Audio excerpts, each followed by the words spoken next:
Third, founder and CEO of Fanbase. Listen to what I'm about to tell you. The window to invest in Fanbase is closing. We've raised over $10.6 million of our $17 million goal. That means there's room for less than 6,370 people to invest in Fanbase for the average amount. The minimum to invest in Fanbase right now is $399. That makes you an owner in Fanbase today. Go to startengine.com/fanbase to invest. Why? Because current social apps have taken advantage of users for far too long, with content suppression, shadow banning, harmful racist content, and no real tools for monetization and equity. Fanbase has over 1.4 million users and counting, allowing anyone to reach all their following and monetize their content from day one. Social media is the new TV, and whoever owns the apps that distribute that content have the opportunity to own potential billion-dollar companies. While big platforms with uncertain futures are failing to serve their users, Fanbase is stepping up to fill the gap. Don't wait until it's too late. Invest now, invest for yourself and your future. Go to startengine.com/fanbase and own the next generation of social media.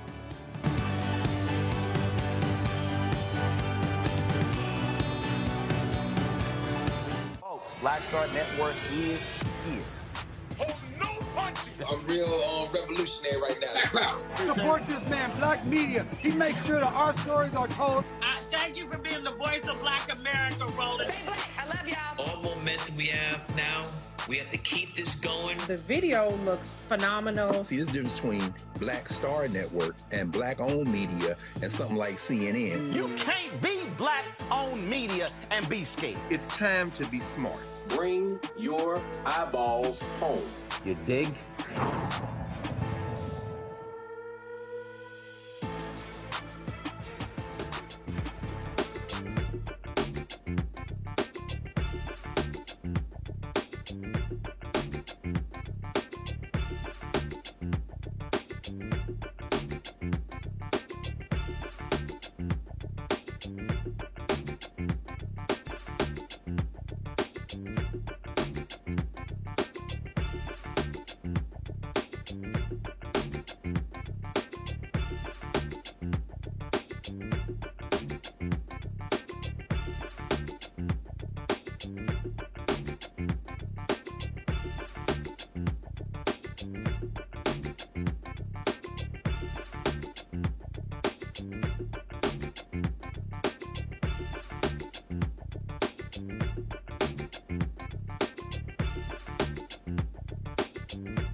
Today is Tuesday, May 6, 2025. Coming up on Roland Martin Unfiltered, streaming live on the Black Star Network. Trump administration's planning to dismantle the key Smithsonian museums, including the National Museum of African American History and Culture, is sparking outrage. CBC members are not staying quiet. We'll talk with Massachusetts Congresswoman Ayanna Pressley. Texas Congresswoman Jasmine Crockett gets in the GOP's ass about them coming after Black history, Medicaid, and jobs. You don't want to miss tonight's Crockett Chronicles.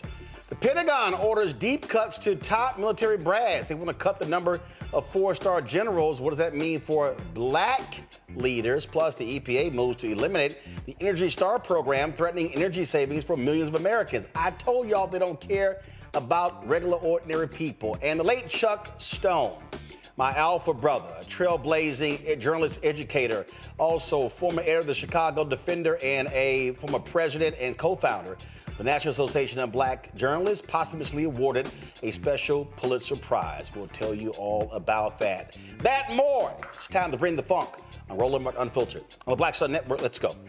He's got whatever the miss, he's on it. Whatever it is, he's got the scoop, the fact, the find. And when it breaks, he's right on time and it's rolling. Best believe he's knowing. Putting it down from sports to news to politics. With entertainment just for kicks, he's rolling. It's on go, y'all. It's Roland Martin, yeah.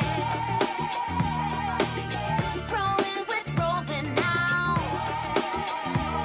He's funk, he's fresh, he's real, the best, you know he's Roland Martin now.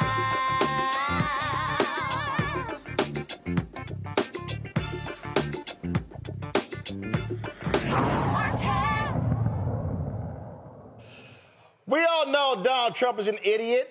Now, we know that man didn't spend any time going to museums as a child because he literally is one of the dumbest people ever to occupy the Oval Office. Now, one of the things that you're seeing the attacks on the arts. He's completely taken over the Kennedy Center, changing how they do business, saying that, they should be recognizing different people. You know what that means. It's going to be a whole bunch of country artists and, of course, Trump ass-kissers who he's going to be recognizing. Then, of course, we see now he wants to make cuts. They want to stop National Medal of the Arts, the humanities, and we go on and on and on. And then the attack on the Smithsonian. All of this is happening because this is what dictators do. They attack the culture icons. They attack education. Don't want people learning. They attack culture. Joining us right now, Massachusetts Congresswoman Ayanna Pressley. Glad to have you back on the show. I mean, look, this is right out of the authoritarian dictator playbook. You attack the cultural institutions because you need people to remain ignorant. Absolutely, Roland. Those are the actions of a dictator that pushes lies and propaganda. The reason why they're anti-woke is because they want a citizenry that is asleep, that is ignorant and uninformed, that is indifferent to the suffering of their neighbors, and that is inactive. And that's why the only way that we can beat a dictator is with defiance. We have to resist and reject at every turn and not accept this draconian, white supremacist, dystopian view of Donald Trump's America. And that's why myself, Congressman Tonko, who chairs the Museum Caucus for the House, it is why we've partnered together in demanding the Inspector General let us know exactly what would be the impact of Donald Trump's executive order, which means to defund and dismantle our cultural institutions and in the name of anything that is race-centered or divisive. I mean, just does not want an accurate telling of history. And so some 70 members of our caucus have signed that letter with me. This is one of the few inspector generals that has not been fired, Roland. You know, they are statutorily obligated to respond to Congress. And so we're demanding answers because the Smithsonian was established in the 1800s to be independent and to be nonpartisan. So this flies in the face of its mission. And again, its attack on Black folks and our history, unsurprising because Donald Trump is anti-blackness on steroids. And Roland, something I know you'll appreciate that I found most alarming in the executive order is that it says that race is biology, that it is not a social construct. And that is actually the belief system of the Ku Klux Klan. Oh, I mean, it's no shock at all when you look at in terms of what they're doing. And all of this is directly out of the playbook of Project 2025, which we tried to warn people, and people kind of like, oh, man, y'all making too big of a deal about this. And it's like, well, it's right in front of you. This is what they're doing. They want to destroy all of these institutions because they want to establish this as an ultra right-wing extremist conservative nation. That's right. And Roland, people may not appreciate that not only is this a direct assault on Black history, not only do they not want a history being taught that tells people how to overcome domestic terrorism, of the Ku Klux Klan, of a weaponized government, of how to overcome oppression. But this is not only an attack on our Smithsonians and our Blacksonian here in Washington, D.C. There are some 200 affiliates throughout the country that benefit from the technical support of shared exhibits and of funding throughout our country. So it's not just about our Smithsonians here. It stands to have an impact to some 200 affiliates throughout the country. And moreover, it is an attack on the future of the American Latino Museum and the Women's Museum, both things that Congress has been working on for quite some time. The thing that I think people need to also understand that we're seeing here is what they also want is they want to go back to the original white man's version of what American history is. They don't want the record to be corrected. They want those lies to continue to be promoted. And I keep telling people, all of this came to a head 5 years ago with the murder of George Floyd. That sparked what I and others were calling a third Reconstruction, and that was anger. So therefore, they attacked Black Lives Matter in 2021. They attacked critical race theory in 2022. They attacked woke in 2023. Right. They attacked DEI in 2024. Right. And so this is what they're saying. They do not want a true, accurate telling of American history. They still want his story to prevail. And what Donald Trump will do is literally order changes to these museums to tell that fake white man's American history. That's right. And very consistent with someone who seeks to make America Jim Crow again. And, you know, this is an anti-freedom agenda. This administration, this hostile administration in the midst of this hostile government takeover, they mean to control what books we read. They mean to control our museums. They mean to control what we do with our very bodies. This is an anti-freedom agenda, and it's an attack on the freedom to learn. You know, something as basic and fundamental as that. So we're demanding answers from one of the few inspector generals that's still standing. They are accountable to Congress. And again, we're looking at in every way that we can get transparency and better understand how will the Smithsonian continue its mission and what will be the impacts of this executive order on the Smithsonians here, the Smithsonians that were in the pipeline, and again, for those 200 affiliates. But, you know, what I'm most focused on is that Blacksonian in the midst of this, period of an emboldened white supremacy and anti-blackness on steroids. Look, this happened today. Go to my iPad. A judge blocks Trump from shuttering federal agency that funds museum and libraries. And, of course, U.S. District Judge John McConnell in Providence, Rhode Island, agreed with 21 mostly Democrat-led states that Trump's March executive order directing that the agencies effectively be wiped out violated the U.S. Constitution. He said, quote, "This executive order ignores the unshakable principles that Congress makes the law and appropriates funds, and the executive implements the law Congress enacted and spends the funds Congress appropriated," wrote McConnell, who was appointed by former President Barack Obama. This is the thing here. Republicans are silent. They are letting this thug do whatever he wants to do. And what Donald Trump is suggesting is that members of Congress, the 435 in the House, the 100 in the Senate, y'all don't get to do a damn thing. He wants to be the king, the dictator. All power rests with him. And this is critically important because a lot of people, and I guarantee you, you've been hearing this. You know what? We need to be careful how we play this. We need to be very gentle because, you know, this can make him mad. Listen, this thug will do what a thug does. We have to be responding with a fierce sense of urgency and hitting him with everything. And that means what members of Congress do. That means protests. That means lawsuits, everything, because you cannot give this thug an inch.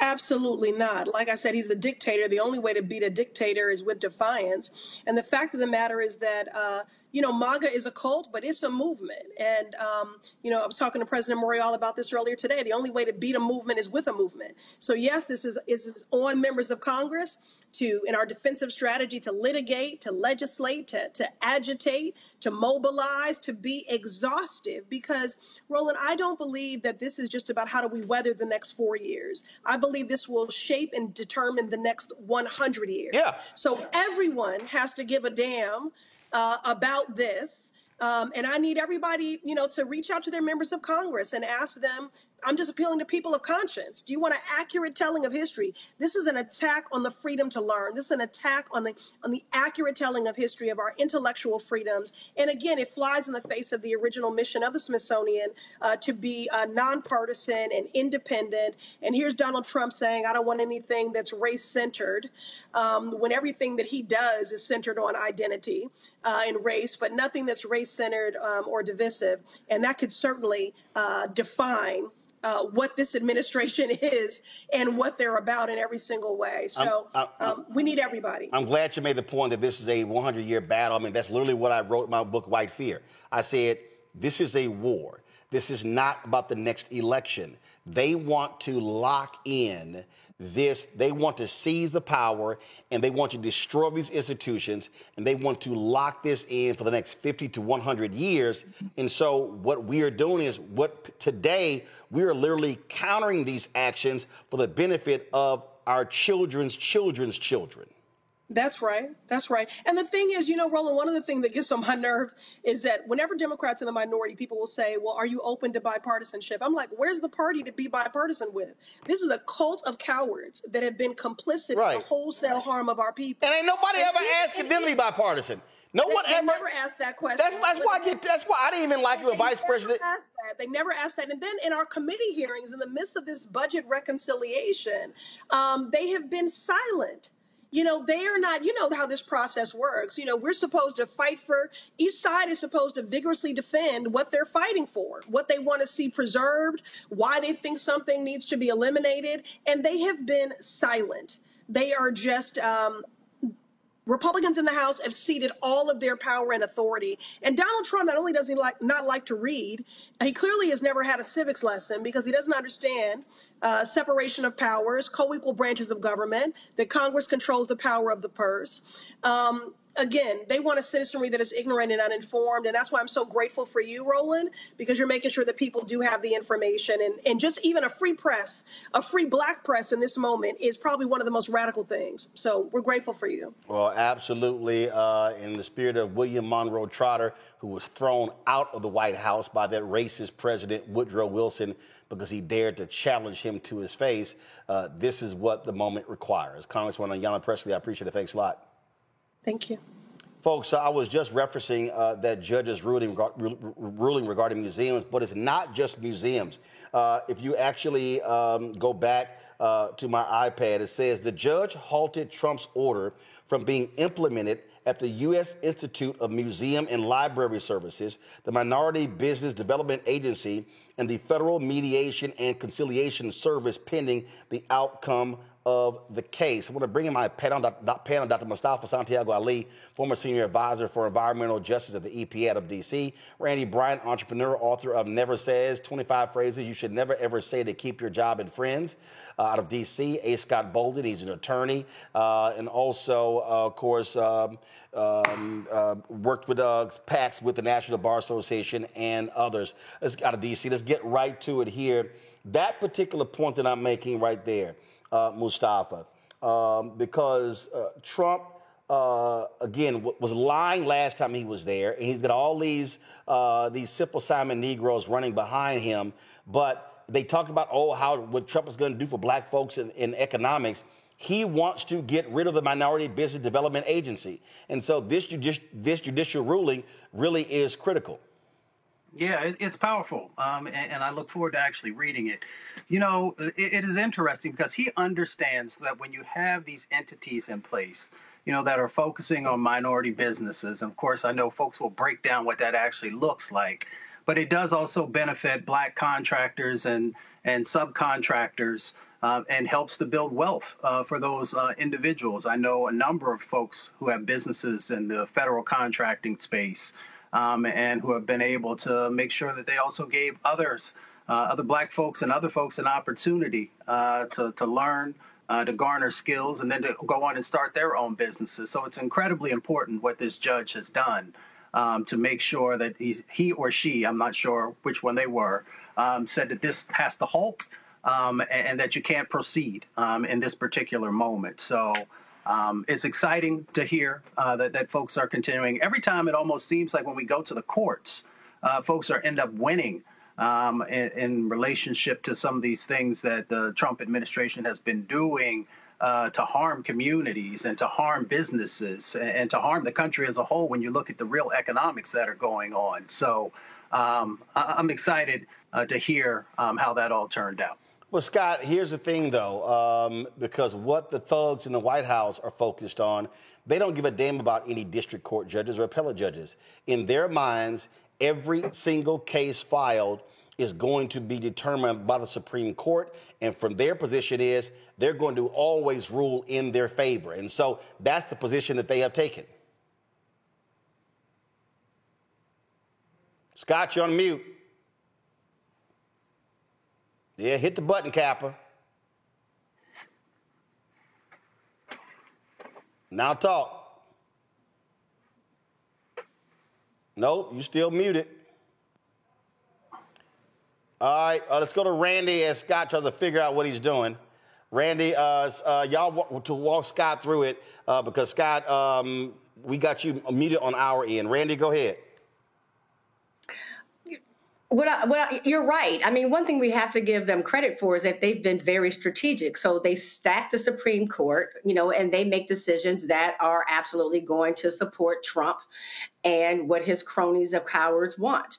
And what they want, very clearly, it was laid out in Project 2025, as you said, is to really ensure that white supremacy continues to reign strongly. And they're doing things to ensure that black people do not have a chance of making it in America.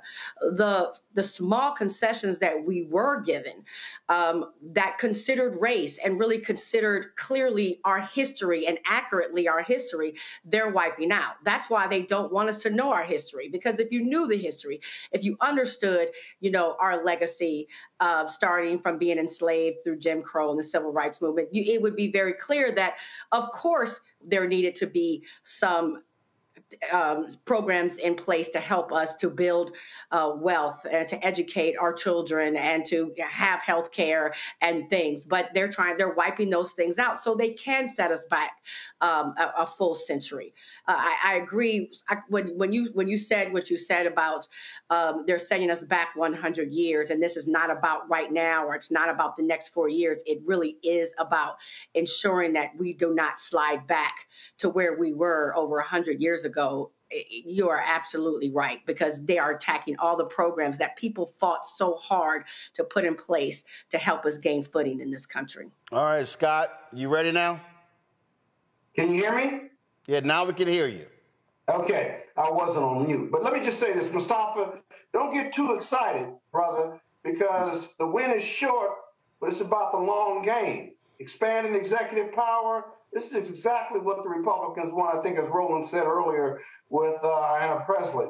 Because ultimately they want to get to the Supreme Court. You'll see the Supreme Court rule that they can legally ban transgender people or ban them from the military, which is a huge decision and goes counter to everything we know within the Constitution of fairness and equity and justice. So there's hope at the Supreme Court. So they're just going through this process. It's really demoralizing, especially as a lawyer, because you don't have anywhere when the government is controlled by the Republicans like this in three branches of government. Where do you go for relief? You fight on the streets, you fight with the inspector generals, you fight to protect yourself, but with an inactive and immoral Republican delegation in both the Senate and the House and the White House, where do you go for some relief? The Article 3 courts, District Court and Court of Appeals, are doing their job, even those appointed by Trump. But when they get to the Supreme Court with that 6-3, they got a shot. And you're going to see the reversal, and many of them have been reversed, of these decisions to wipe out Black history, DEI, keep transgendered people out of the military, which are just far-right positions, right? You watch when the museums get to the Supreme Court, if you will. That 6-3 majority is going to have a field day with it, and there's not a whole lot legally and power-wise what we can do. It is about getting the House back. It is about waiting out these 4 years, and it is about getting organized so that this will be a 4-year hell as opposed to longer.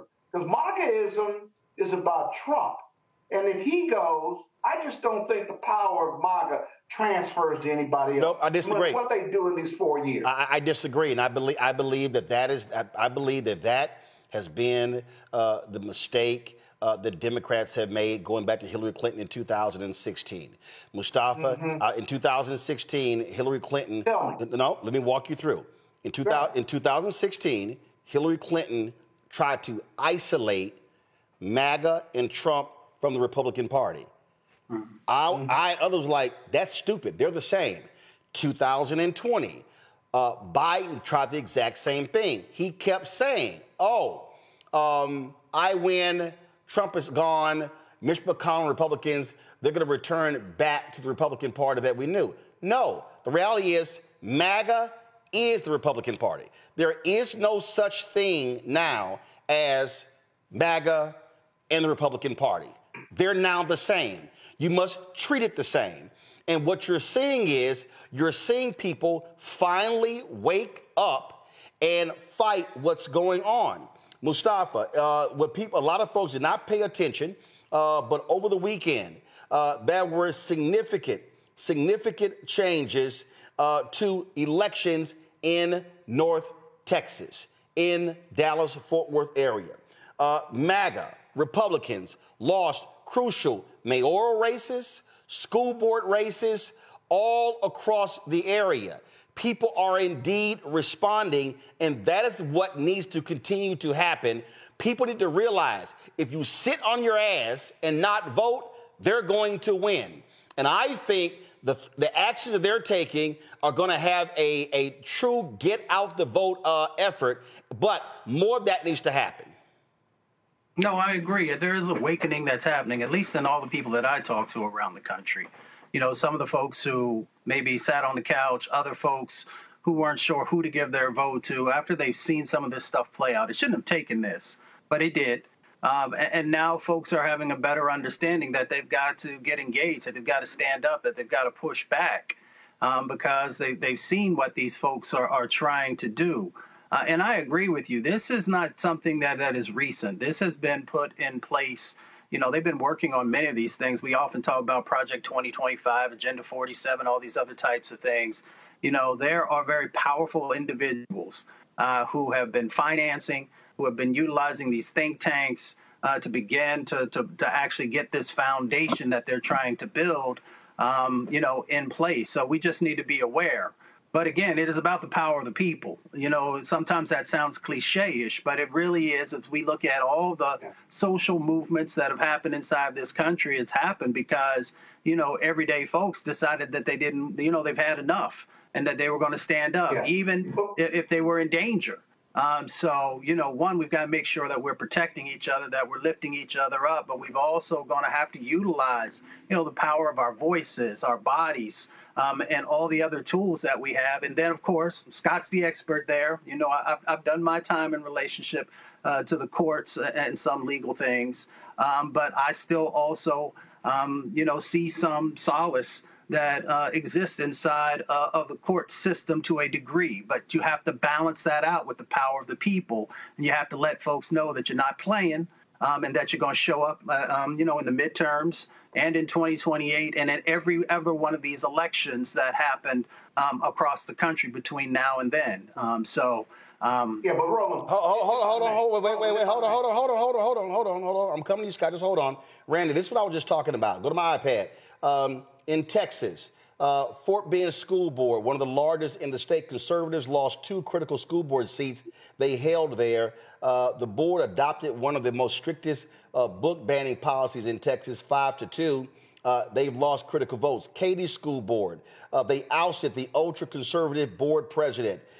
In Grapevine Colleyville School Board, they ousted a conservative school board member there. In Mansfield, Texas, they ousted 3 conservative members of their local school board. All of these things, these were elections that took place on Saturday night. And again, I believe that what people need to understand, you keep hearing me, I keep saying this, we must be in a period of educate, enlighten, and inform. People are not aware of what's going on. I believe that if we spend the next 6-8 months doing that, folks are primed to vote in primaries come 2026, and then you're going to see them respond in the House and Senate races. But people can't wait until May of next year or September of next year to start the process. It must happen now. And every single time Republicans / MAGA, whatever you want to call them, when they overreach and act a fool, we must pound, so people know what these thugs are trying to do on the local level with school boards and city councils and county commissioners. In Tarrant County, they're trying to redraw the lines to screw the 2 black members on the Tarrant County Commissioners Court, even though they already have a majority. That's the kind of nonsense that they're trying to pull. Okay, but that's... Scott, hold on. I'm going to Randy. Then I'm coming to you. Randy, I addressed that question to you. We must aggressively resist through all sorts of channels, just as you're saying. And I believe, you know, what you're saying about people thinking that it was about Trump directly, and they're realizing now that MAGA is not Trump. MAGA is the Republicans. That has been a wake-up call. We oftentimes talk about on the show the FAFO. You know, they fucked around and found out. I believe there's been a realization that it hasn't just been that white supremacy isn't just about suppressing and oppressing white people. It is affecting the everyday person. It's affecting the white farmer. It is affecting the person with the trans child. It's affecting LGBTQIA. It's affecting the person with disabilities. It's affecting veterans. It's affecting government workers. It's affecting everybody, because white supremacy is about heterosexual white men and keeping them in power. And so as people are having that realization, because I'll be honest with you, I think a lot of people were okay with Project 2025 and okay with Trump and his shenanigans because they did not think it would affect them. And they are now realizing that their lives are affected. It's going to affect and hurt the majority of Americans. And so they are getting out there and showing up at the polls in these what we at one time would call smaller elections. And we need to continue to do that. We need to show up at these elections and start running our school boards, start running our districts and counties. It's so important because it's what they did. You know, it's what they did. And we have to counteract and take control and win at every level because we must resist. All right, Scott, go ahead. Got it. Agree with everything everybody has said in the last 5 or 10 minutes. Except one problem. That's only half the issue. The other half, Trump is polling at 36%. You know what the Democrats are polling at? 30. That means nothing. The economy, let me finish my That means point. nothing. You got to give them an alternative. You got to give the voters, the Democrats got to get their own shit together. Yes. And right now, they're polling at 30%. Okay, but Scott, you're doing what Scott, what you're doing is you're making the classic Washington you're making the classic. Okay, you're gonna finish your point, and I'm gonna show you how you're making the classic DC New York mistake. But go ahead. I learn something from you every time I'm on the show. You're gonna learn more today. Okay, let's go. Now, if you're polling at 30%, you still got to give them a reason to vote for you, to get up off their couch. And today, the Democrats, in my opinion, don't have a strategic plan for pushing back because they don't have the power. And so you got to win elections. Elections matter. Why aren't Democrats and independents voting for Democrats? Because they don't feel connected to the Democrats. And what's the Democratic game plan to get people out to vote, let alone getting back those independents that went for Reagan? They voted for chaos and corruption and criminality over a prosecutor and human decency. My goodness, they must be really angry and really upset and really lost and hopeless to vote for the Republicans and getting what they're getting, including a worse economy than they had under Biden. So what's the answer to that? Hey, tell me that part, because you still got to give them an alternative to the Republicans, or they're going to go back and vote for somebody who they like that fights, even though he's a disaster. Are you ready now to be educated? I really am. I want to know, and I want a thoughtful answer. Okay. That's the second half of the No. You trust me. No. You're gonna get a thoughtful answer. And again, if you've been paying attention to this show and not the other nonsensical shows of white national media, you will understand what I'm talking about here. So let me walk you through what's going on here. Now, go to my iPad, folks. What you see right here in red, that's May 6th. What you see right here is November 2025, okay? But the reality is this here. The reality is, if I look at this map and I look at a year, look how much time we have from November 3rd, 2026. See this? 2026. So let's just count months. We got 3, 7. We have 7 months left in 2025. Then we have another 8 months in 2026. That's 15 months before the midterm elections. Now, the polling data that Scott just cited, that's national polling data. Those are national polls. What they're talking about are national polls in terms of how they view Republicans and Trump and Democrats. The point that I'm making and why that's irrelevant, Scott, and why you should not use that talking point, you must throw it out, is this. What did I just say? The way to respond to what is happening is when people actually vote. Back to my iPad. I just showed you in elections in Texas where conservatives ran. We know that school boards typically are the lowest turnout elections. We also know that when people are trying to launch movements, they go after low-hanging fruit, which are school boards. Here we have examples in Fort Bend County, Texas. That's outside of Houston. We have examples in areas in Dallas-Fort Worth, all across where conservatives lost elections. Now, that's just elections in Texas. Now, let's talk about what happened in Iowa. In Iowa, there was a special election, okay, in April. What happened? Democrats won that special election where the first Latina got elected there. Now, let's now go to Pennsylvania. Democrats narrowly won a Pennsylvania Senate seat, and it was a Republican-leaning district. So, results show you that when you begin to look at where you have competitive races, not hardcore red districts, not hardcore blue districts, what you're seeing is you are seeing how Democrats, progressives, liberals are responding in actual voting. So the poll you're talking about, again, If you're National Democrats, you got 15 months before the election takes place. The reality is that people are saying, I want to see Democrats do something. First of all, you've got limited power on the House side because of how the rules are set up. One of the things that Democratic leader Hakeem Jeffries is trying to do, he is trying to corner these Republicans into having to vote against critical bills. That's one of the reasons why you have Republicans who are holding back in supporting the Trump budget bill, because there are about 18 Republicans who are in, frankly, purple districts.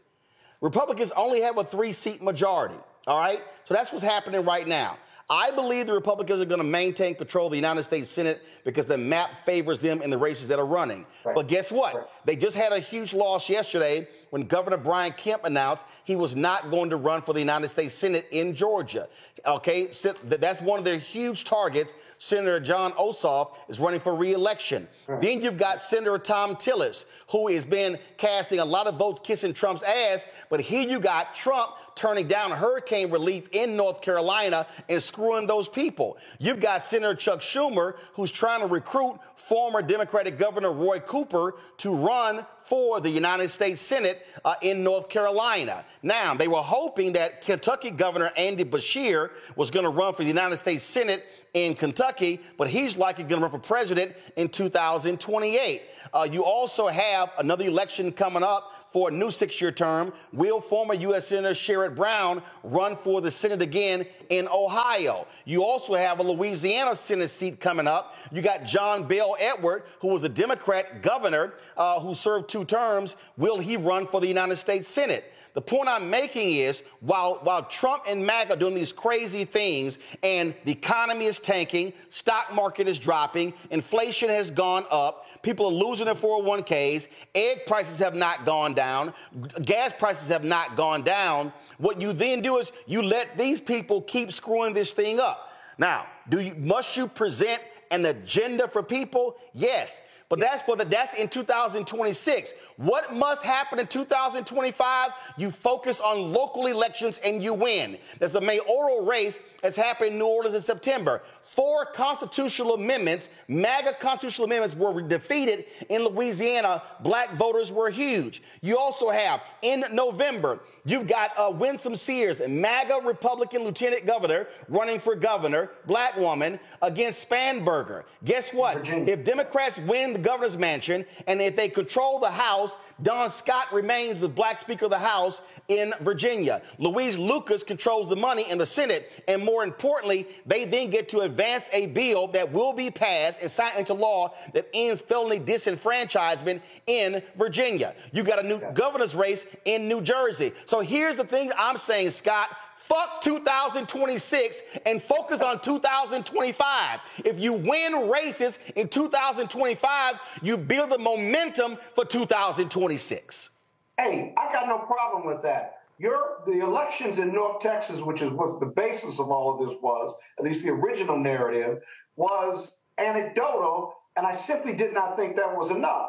Now, your counter to that is a good argument. Of course it is. Hope springs eternal. Hope springs eternal. No, it's not. Okay? It's not a hope springs eternal. No, I'm showing you real results, and what is happening is people are turning out, but people have to see wins. And if you start seeing wins in school board races, in county races, and state races, that is going to begin to create the momentum and the buildup of what's going to happen next year in the congressional and the Senate races. You named 10 races where Democrats had a strong candidate, potentially, or going to have a strong candidate, and you're absolutely right. You still got to give them hope, and you got to give them a plan, I think. And I don't think we Yes, no, you that. Yeah, but here's the deal, though. But again, though, that's on the national level. When you talk about elections, when you talk about getting people reactivated, then you have to grab the low-hanging fruit. Mustafa, this is very simple. If I'm out here, if I'm trying to get somebody's attention, I got to sit here and say, hey, y'all, we can't do nothing about 2028 right now. Trump is going to be there till January 2029. Today, We can't do nothing about who controls the House and control the Senate. What can we focus on today? We can focus on the elections right in front of us. And on Kamala lost November 5th. Vice President Harris lost November 5th. On this show on November 8th, people were like, damn, bro, you moved on. I said, y'all, she lost. I'm not about to be in a perpetual state of mourning. She lost. What was I talking about on this show on November 8th? The Supreme Court race in Wisconsin. That was in April. What was I talking about? The special elections in November. That's how we have to be focusing people's attention on what's right in front of us, and you win those races. Then people say, oh, we won? Yep. Now we're going for the next one. Now we're going for the next one. Now we're going for the next one. But stop focusing on shit that you can't impact today. Focus on what you can impact. Yeah, I mean, that's the way that I was trained. As an organizer, what you do is you got to help folks be able to get the small wins. And then we also have a strategic plan for what the medium wins and the larger wins look like. But you've got to create. And I understand what Scott's saying when he says hope, because hope is a part of making sure that people understand that we do have a pathway forward. And that's why having the small wins get people energized. They begin to believe again that they have the ability and they have the power to actually help to make the change that they're looking for. So, if you've ever been anyone who's done anything with frontline work, if you've ever been an organizer, you understand the steps that are necessary. And we've just got to make sure that we're getting back to that we're implementing that, and that we're making sure that people understand, as in the words of my grandmother, you have power unless you give it away. So we've got a pathway forward. I need people pissed off, Randy. I need people, when they see what's happening, to go, this is some bullshit. And the response is, okay, what you going to do then? Are you going to complain about it? Or are you going to change something? That's what needs to happen. Listen, I know Alabama is red as all get out, but all that money Alabama universities are losing because of cuts to the National Institutes of Health. Oh, I hope Democrats are mobilizing, organizing people. People need to understand, I can be pissed off and mad, or I can exact revenge at the ballot box. But I have to be educating people now on what they're doing. And we got to be saying, see that? See that? Like, for instance, all these FBA Negroes who are running around here talking about, oh, yeah, Trump going to put money in my pockets. Oh, well, guess what? He wants to defund the Minority Business Development Agency. Oh, by the way, Trump wants to unleash the cops against you by indemnifying them and then giving them even more protection. Oh, don't be shocked when he gives a pardon to that deputy sheriff who got fired in L.A., who brutally beat the black woman who was filming the encounter at the grocery stop. Oh, don't forget the 2 cops in Washington, D.C., who led a chase, and the black boy, the 21-year-old black guy, ends up dying. Well, then Trump pardons them. Those 2 cops are now back on the force. This is how you show folks, like, oh, yeah, all y'all are running around here talking about, oh, how Trump's so good for your pockets. How your pockets doing right now? You must keep them aware of exactly what Trump is doing and how he is affecting us, particularly as a people. Like they say, you can rule the ignorant. You can manipulate the illiterate. You can do anything you want to the uninformed and the uneducated. So it's important and imperative that people know what's going on and how it affects us. So absolutely, they must be aware. Secondly, when you were talking, I kept thinking about that quote that always says, how do you eat an elephant? And it's one bite at a time.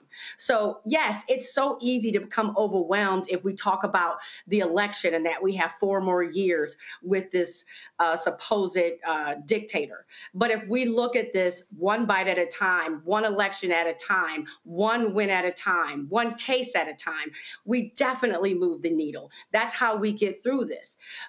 People have come out and said that part of the strategy for Trump and MAGA has been to overwhelm us. He's purposefully putting out multiple executive orders every single day. So we feel defeated. We feel weary. We feel as if we can't fight back. And yes, we do need to understand what he's doing, but we need to be more focused on what we need to do. And we do it one step at a time. And we will make progress. And it will get us to the elections in 26 and then further down. See, Scott, I'll show you how it's working. Go to my iPad. Guess who all of a sudden is opposed to Ed Martin's nomination to be the U.S. Attorney in D.C.? North Carolina Senator Thom Tillis. You know why? Because Tillis's ass is on the line next year. And what I've been saying to preachers, there was a preacher who's on the National Action Network board. They were going to their convention, and they were going to have a panel talking about the black church in the age of Trump. I said, man, don't waste your time with that bullshit topic. I said, you know what y'all should be doing? Y'all should be focusing on creating a non-organizing committee of black churches in Georgia and North Carolina to target that Senate seat. I'm telling you right now, what I said is black preachers should be mobilizing the black belt in North Carolina to take this punk ass out. And who is Thom Tillis? He is the architect of the voter and disenfranchisement law that was in North Carolina. This is the same man who blocked 3 black women from the federal bench who was appointed under President Barack Obama. This man needs to lose, so it's no doubt he is concerned about this here, and this is the kind of pressure folks should be putting to bear. So if you don't have any local elections in North Carolina, you don't have, guess what? The energy should be focused on mobilizing and organizing and teaching people about his record, so when the election comes up, we beat his ass in 2026. Ed Markey doesn't need to be the U.S. Attorney for D.C. He doesn't, because he's a Nazi sympathizer. He's a liar. He protected the January 6th domestic terrorists, and he should be defeated. And trust me, Thom Tillis is scared to cast a vote for Ed Markey. But don't be shocked. Well, no, that's what I'm saying. But now he's come out and said he's opposed to it, but don't be shocked if Trump makes that call and leans on Tillis, and Tillis, like he did with Peter Hegseth. Go ahead. Don't get too excited, because all it takes is Trump to make one. No. I'm not getting excited. The only thing I'm excited about is focus on beating his ass in 26. Well, Roland, here's a question for you. Everything you said in the last 10 or 15 minutes on this segment was true in 2024. In fact, we knew what he did in 2016, right? And no, and 24 was different. Your 24 was different. But it was even worse, and we No.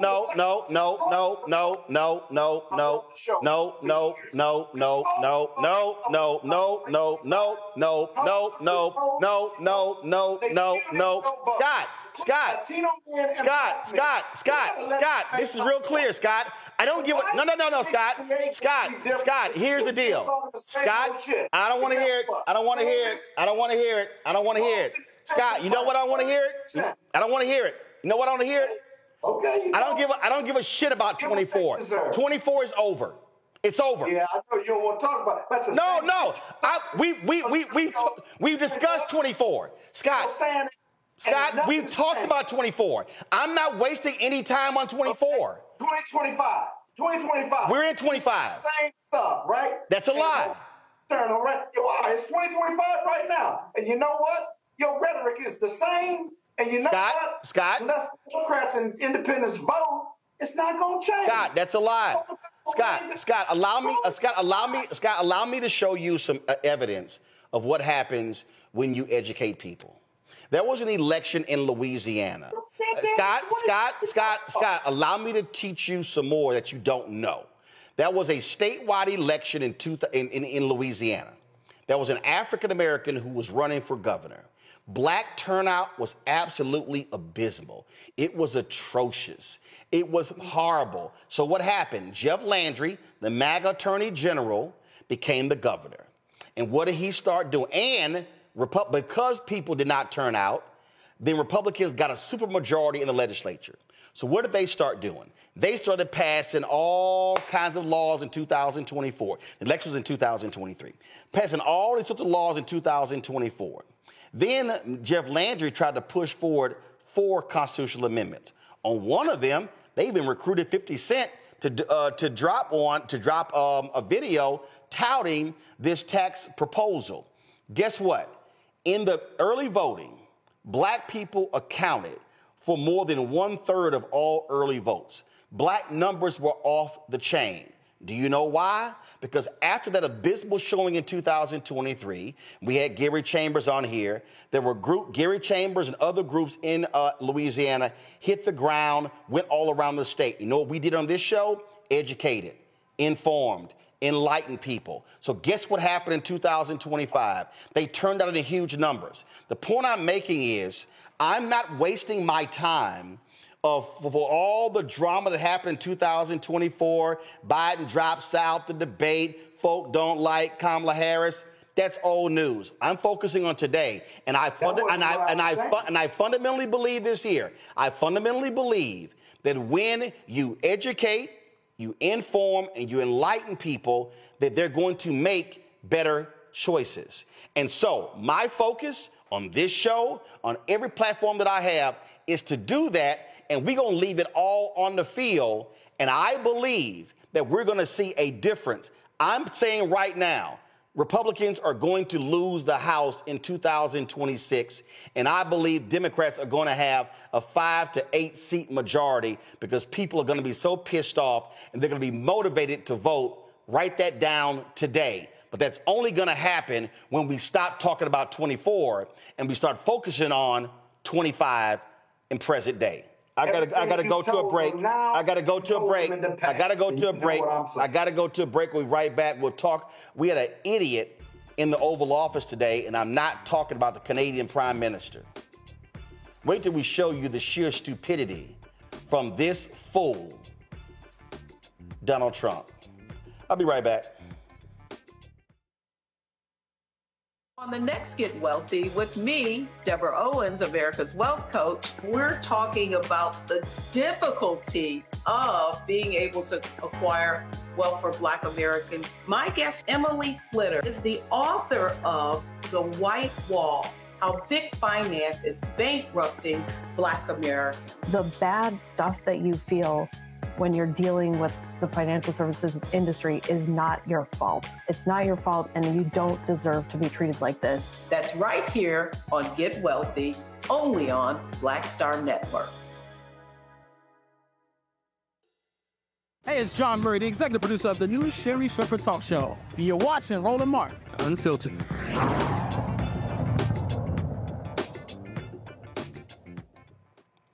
Folks, today, a real leader was in the Oval Office, just 2 blocks from where we sit. What is his name?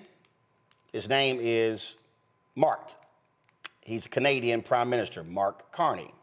He came to meet with the idiot who unfortunately represents this country. And if y'all want to see some sheer stuck on stupid stuff, how about this here? This dumbass, Donald Trump, started praising hockey players. He's talking about, how great things are. He starts praising a hockey player who plays for the Washington Capitals, who recently broke the all-time scoring record. The problem is the hockey player is from Russia. Watch this dumbass. I love Canada. I have a lot of respect for the Canadians. Wayne Gretzky, I mean, how good, the great one. You happen to have a very, very good hockey player right here on the Capitals, who I have a lot of respect. He is a big, tough cookie, too. Just broke the record, and he's a great guy. And we had the team here, and I got to know a lot of the players. But now Canada is a very special place.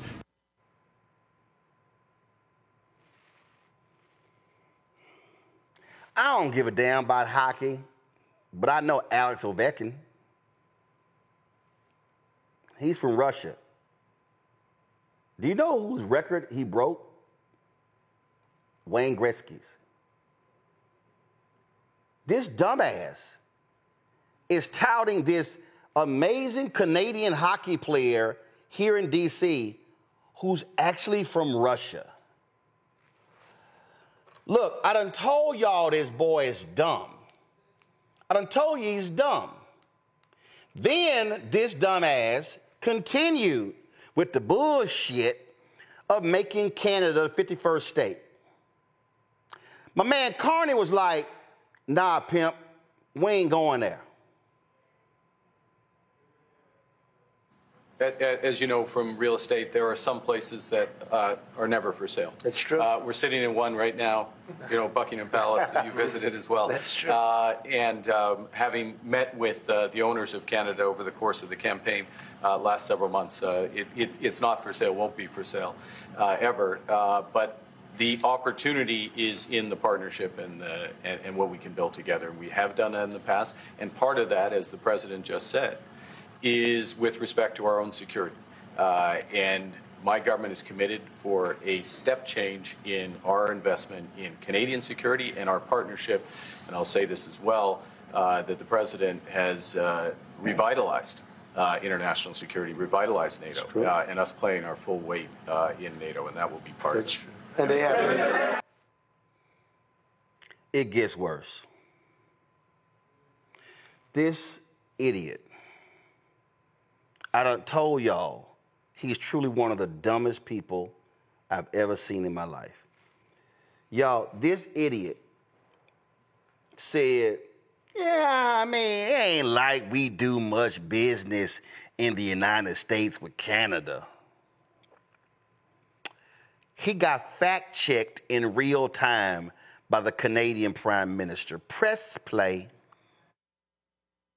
During the campaign, Prime Minister Carney talked about the American vitriol. How do you react if Canada decided not to shop in the American store as much as before and decided to partner with other countries? Well, we don't do much business with Canada from our standpoint. They do a lot of business with us. We're at like 4%. And usually those things don't last very long. We have great things, great product. The kind of product we sell, nobody else can sell, including military. Look, we make the best military equipment in the world, and Canada buys our military equipment, which we appreciate. But we make the best military equipment in the world by far. The missiles, the submarines, everything. Everything we have is really top notch. Respectfully, Canadians' view on this is not going to change on the 51st day. Secondly, we are the largest client of the United States in the totality of all the goods. So we are the largest client of the United States. We have a tremendous auto sector between the two of us, and the changes that made have been helpful. 50% of a car that comes from Canada is American. That's not like anywhere else in the world. And to your question about is there one thing? No, this is a bigger discussion.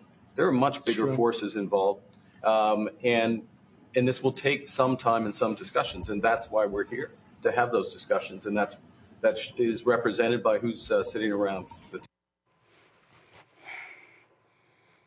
Go to my iPad. This is Republicans against Trump. In 2024, the U.S. did over $600 billion in trade with Canada, including $350 billion in exports and $250 billion in imports.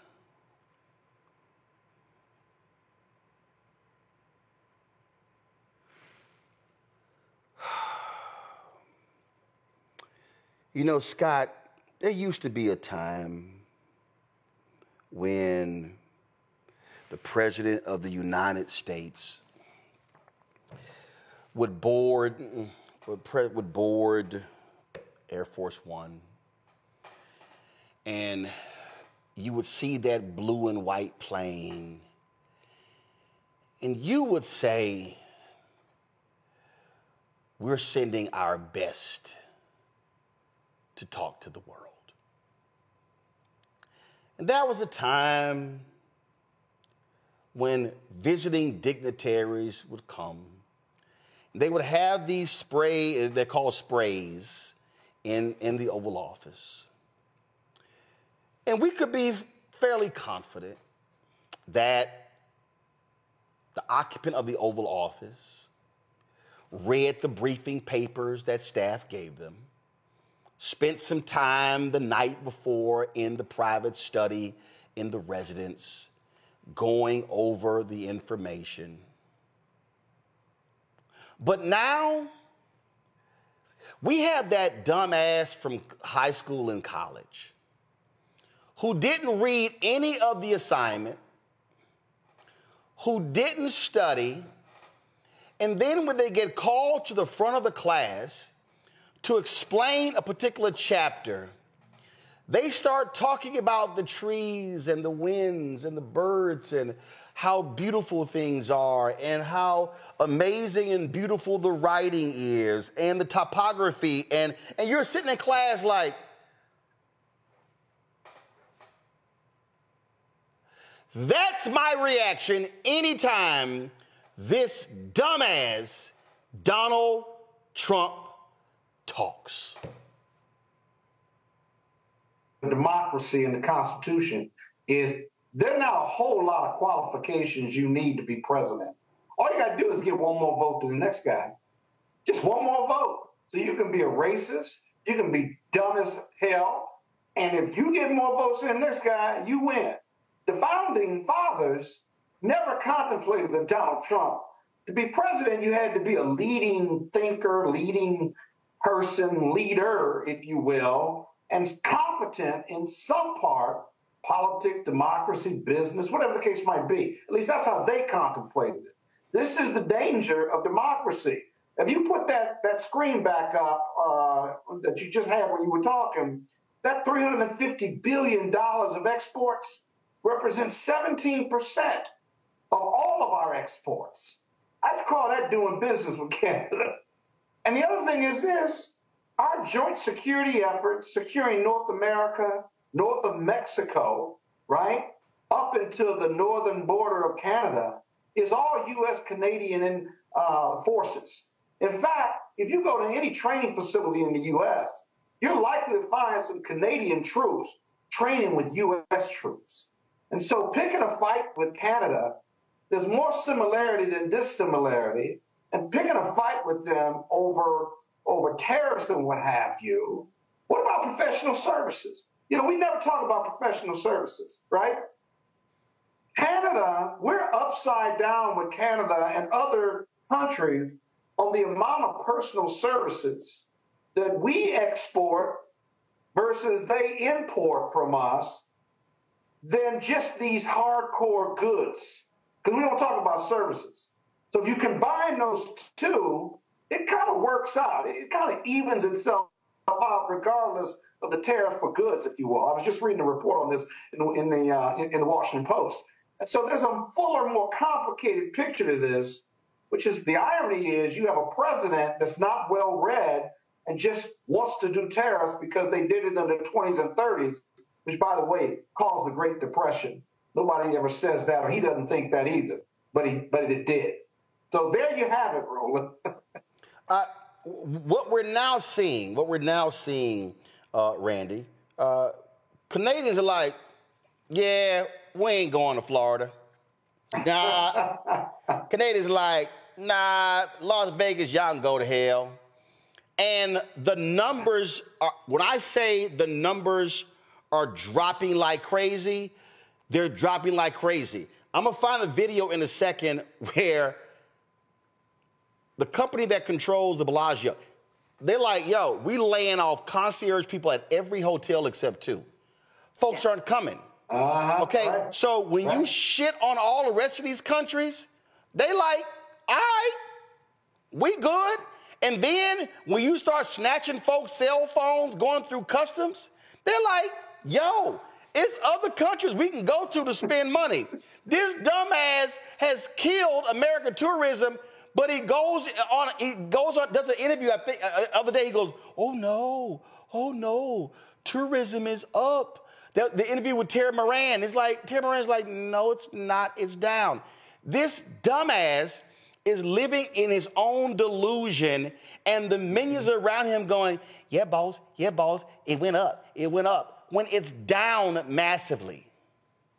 Significantly down, and people are losing their jobs because this man could not keep good relationships with the people who are our greatest allies at one time. Canadians are all over doing videos saying that they will not come to America. They're canceling plans left and right, and it's affecting the hospitality industry here in the United States.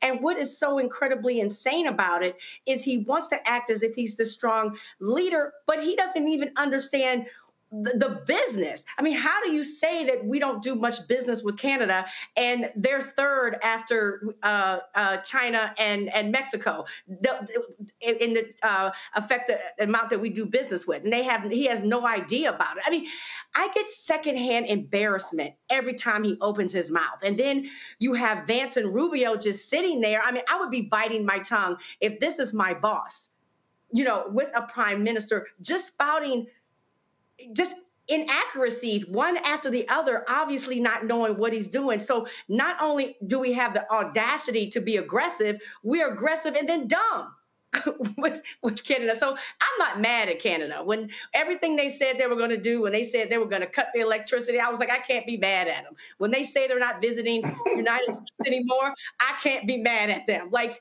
I wouldn't mess with us either. Here's Mustafa. Mustafa, this is real basic. I mean, it's some basic-ass home training. I mean, home training is when, a guest comes to your house. They might say some ignorant shit. But you're trained not to go there. You're trained to be respectful. You may not like your nephew's girlfriend, but home training, you don't cuss her out in front of everybody else. This dumbass he just insults. Yeah, man, but what we do with Canada ain't really nothing. He insults sitting right there. And I'm glad Carney was like, hold up. And see, what he does is, then what Trump does, like, y'all please find that video when he was going off and Muriel Bowser was staying right there. He was saying some crazy shit, and her whole body language was like first of all, I'm sorry. I'm going to walk the hell off. Or at least just stand there and drop your head and just do this here. Just do a small nod or something. Right. This is literally what the 77 million dumbasses who voted for him said, hey, here's our best, world. Well, what you're seeing play out is the paradigm of privilege, right? This individual has always had privilege his entire life. He's able to do and say whatever, even when it wasn't true, even when it wasn't helpful. And now he's taking it once again to the White House on the international stage. You also see the dumbing down of America because it starts at the top. The policies that they've moved forward on have made us in a worse position, in an uneducated position, if I can say it that way. So I don't expect anything different from him because it has been how he has operated his entire life, or at least as long as he's been in the press where you could read the steps that he's done. But it goes back also to American folks who made a decision to put an individual who they knew was uneducated when it comes to the policies, who is uneducated in finding ways of bringing a country together, who is uneducated and having the ability to uplift a country. So we see it play out now. So when you have the dumbing down of America, this is what you end up getting. But you also have the ability, as we talked about in the previous segment, to begin to change that dynamic by making sure that we are infusing our own sets of energy to actually educate folks and to get people prepared for these opportunities that are coming. I went ahead and found y'all. I'm telling you. So yesterday, they were all in the Oval Office. Roger Goodell, NFL Commissioner, Muriel Bowser, all talking about building the NFL stadium, coming back to D.C. And can you imagine having to stand there if you're Bowser and Roger Goodell, and you stand there and going, this is an idiot next to me. This is literally a dumbass. I just want y'all, I'm going to play 2 clips. Don't look at Trump, because if you do, you're going to go to stone like the Bible says. But I just want y'all to look at, matter of fact, can I zoom in? Yep, I can. I'm going to zoom in on her face. I just want y'all just listen to this fool talk and watch her face. You would implement tariffs on the film industry, kind of how that would work? Well, that's a different story, but our film industry has been decimated by other countries taking them out, and also by incompetence, like in Los Angeles. The governor is a grossly incompetent man. He's just allowed it to be taken away from, Hollywood. Hollywood doesn't do very much of that business. They have the nice sign and everything's good, but they don't do very much. A lot of it's been taken to other countries, and a big proportion. And I'm actually going to meet with some because, there's some advantages, I guess, and I'm not looking to hurt the industry. I want to help the industry. All right, that ain't the best one. Hold on. It's a longer one. I got to go. Let me find it. Hold on. And again, the sheer stupidity of this fool is... okay, all right, y'all ready? Hold on. Let me zoom. Can I zoom in on this one? Okay, yep. I want y'all to see her face again. So they came in by the millions illegally into our country. They just flowed in through an open border policy that was insane. And what we've done is we've offered, the numbers, but because we're taking them out by the thousands, we're being obstructed. It's very unfair what's happening because the court system it's very unfair. We have to get them out fast. These are bad people. These are people that are killing, and they've already killed many people in this country. The illegal immigrants that came in illegally through an open border policy, which is insane. We talk about common sense. That's not common sense. And they came in from the Congo, all over Africa, all over Asia, all over South America, parts of Europe. They flowed in and just walked right into our country. We had no idea who they were. 21 million at least. That's probably a low number. You hear lower numbers than that. It's not. That's a low number. But many are really serious criminals and terrorists and people from jails. They emptied out jails. Venezuela, their crime is down 72% because they took all the criminals off the streets and the gangs and they dumped them into our country. So we're getting them out. It's a very difficult thing with the courts because the courts have all of a sudden, out of nowhere, they said, maybe you have to have trials. We're going to have 5 million trials. Doesn't work. So Randy, this would have been me while that fool is talking. Ooh, this is a nice painting back here. Ooh, I like the decor in here. Ooh, this is nice. There's no way I could have stood there. I mean, and his ass lying. He's just lying. Listen. I mean, I'm sorry. Is she trying this? Listen, I've been there. This one of those where you just sit here when they talking, man, you just over here. Or you do one of these here. Right. Excuse me. Let me take this call.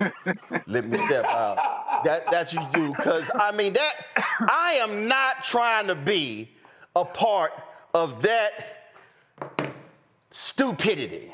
Randy, go. Right.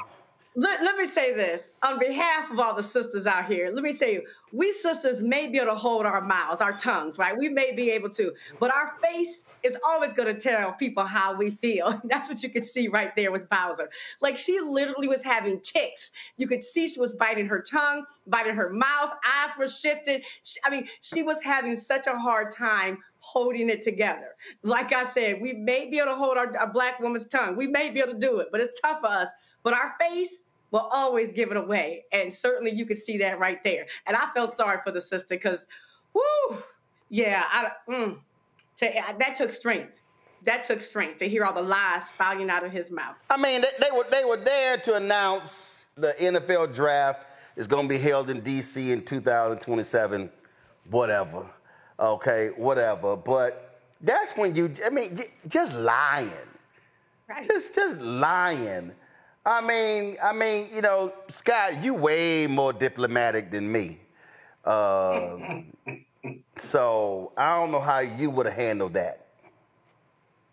There's only so much you can do, but Mayor Bowser, I got to tell you, when he said they came from all over Africa, That's what she really. He went to the Congo. They came all over Africa. Yeah. I was waiting for him to say. I was waiting for him to say, "Done brought them damn chucking spears," and I was just waiting for that. All over Asia, and this is the thing that gets me. When he starts out, they empty their jails, and they've killed millions of people since they've been here. They killed a lot of people. They're not killing people. It's some small percentage, but that's his narrative.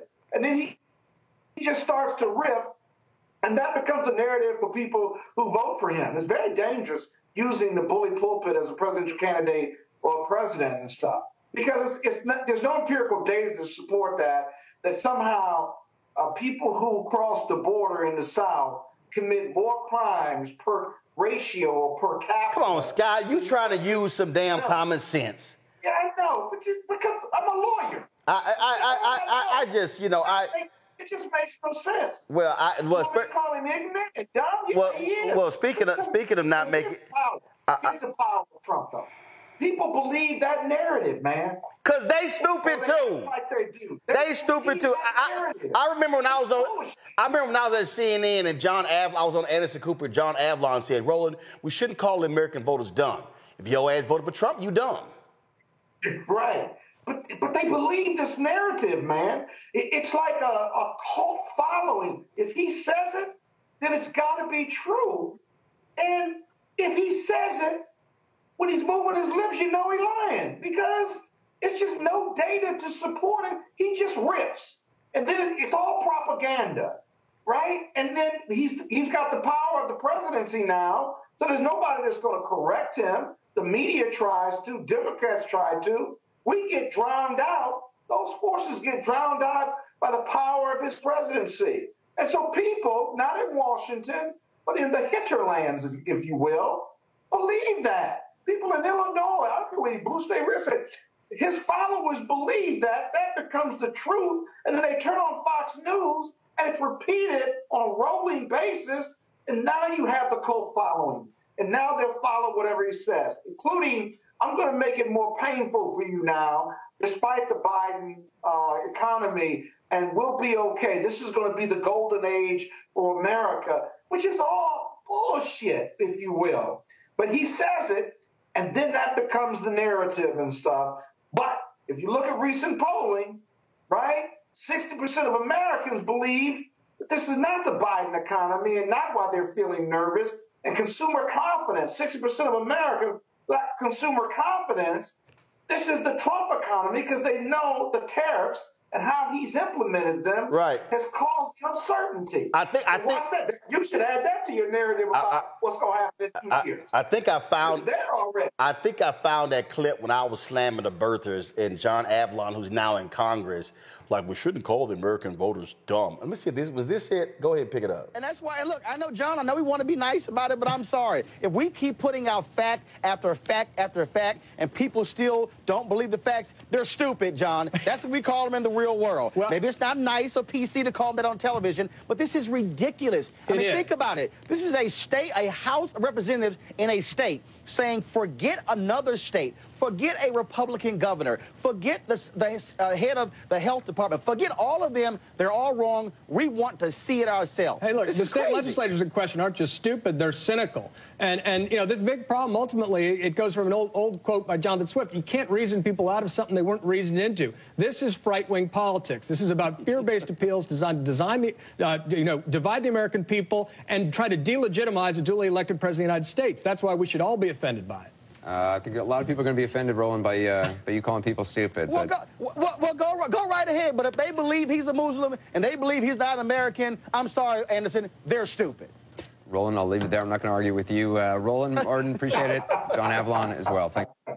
That's the problem right there with CNN. That's why they ratings in the toilet. They won't call stupid stupid. Damn it. See, why we sit here and play nice?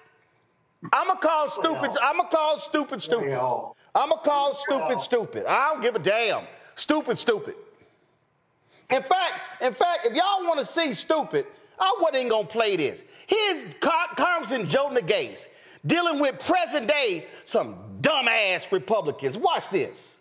I never thought I would thank the chairman for opposing my amendment, but just being able to get him to say I oppose the amendment is a start. Mr. Stauber, do you oppose the amendment? You're going to vote on it in like 2 minutes. The country's going to know your position on it. I remind members to address the remarks to the chair. Oh, Mr. Chairman, does Mr. Stauber oppose the amendment? I'm directing the remarks towards you. Is that not? I yield back to, I yield to the ranking member. Sure. I'm just wondering if the gentleman from Colorado can tell from this angle. Mr. Stauber's working his phone there. His thumb is very nimble. Do you think he's playing Candy Crush or Minesweeper? I don't know. I again ask members to address the remarks to the chair. Mr. Chairman, I will say it pains me. It pains me because, again, I have great respect for Mr. Stauber and for many of my friends on the other side of the aisle. And I have to imagine that they find this as absurd as I do. I mean, if we are left to, we're now in a position in which Republican colleagues are not allowed to say whether or not they support or oppose an amendment when they will be voting on that amendment a mere few minutes later. I don't think that's how craven this process has gotten. I don't understand. Mr. Chairman, how about this? I'll ask a question. Of course, I don't expect an answer, but was there a formal memo at all issued by Republican leadership in terms of how the hearing should proceed, of members being allowed to answer questions or not answer questions or say whether they support amendments or? Okay, well, you might consider, yeah?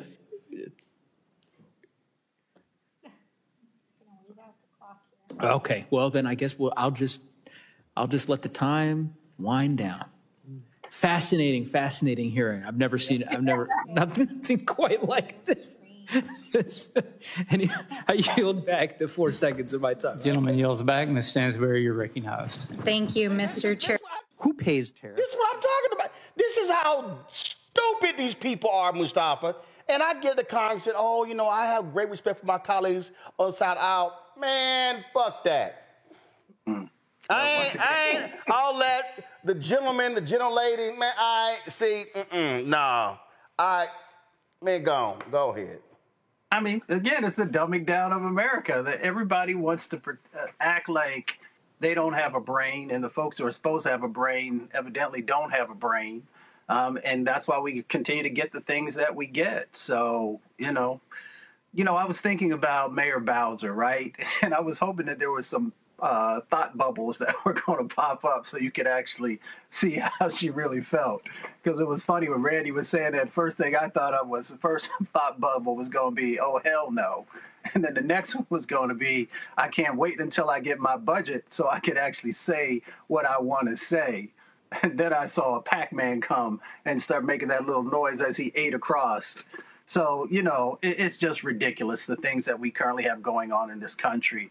How we continue to go to the lowest common denominator, how we will put people in office who are unqualified. If you want to talk about meritocracy, you want to talk about merit, all you got to do is look at all these unqualified folks from the presidency all the way down who just are not prepared.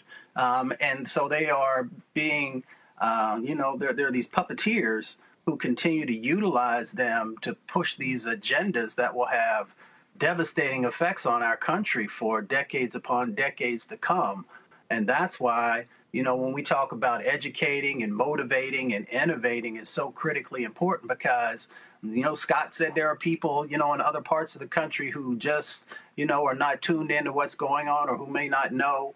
That's why we have a responsibility, along with others, to make sure that the real information is out there so we can deal with the misinformation and disinformation that continues to be pumped into people's brains.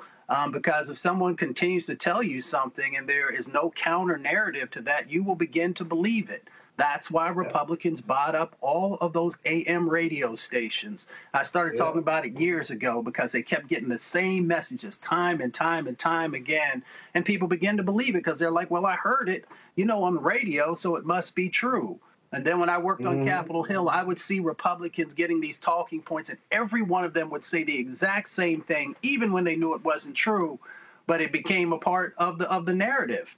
So that's why you have to be able to push back against these false narratives, against the misinformation and the disinformation and the foolishness that continues to go on, because it will become a part of the DNA of our country if we're not very careful. Listen, my thought bubble would just be one thought bubble. This mother, that'd be the only thought bubble I had.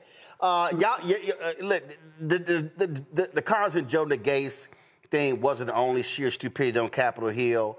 Congresswoman Lauren Underwood questioned glam girl Kristi Noem. She raided the Department of Homeland Security costume closet, and she been wearing every costume all over the place. I guess she thought she was at the Met Gala. But here's Underwood questioning this dumbass.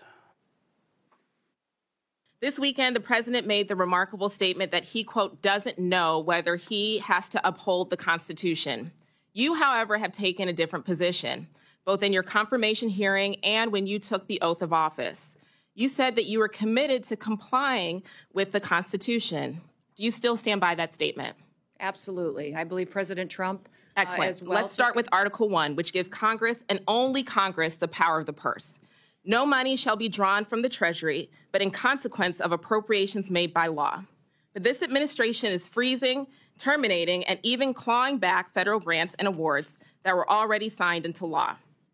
These are taxpayer dollars that were appropriated by Congress for the specific purposes that we laid out.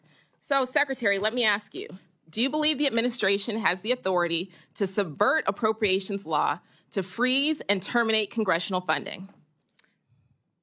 The administration and the Department of Homeland Security used our authorities that we have to evaluate every grant that was in front of us and meet statutory requirements, but also to make sure that they were being spent appropriate. So, of course, the president is within his authorities. Make sure Ma'am, that this is my time. Thank you so much.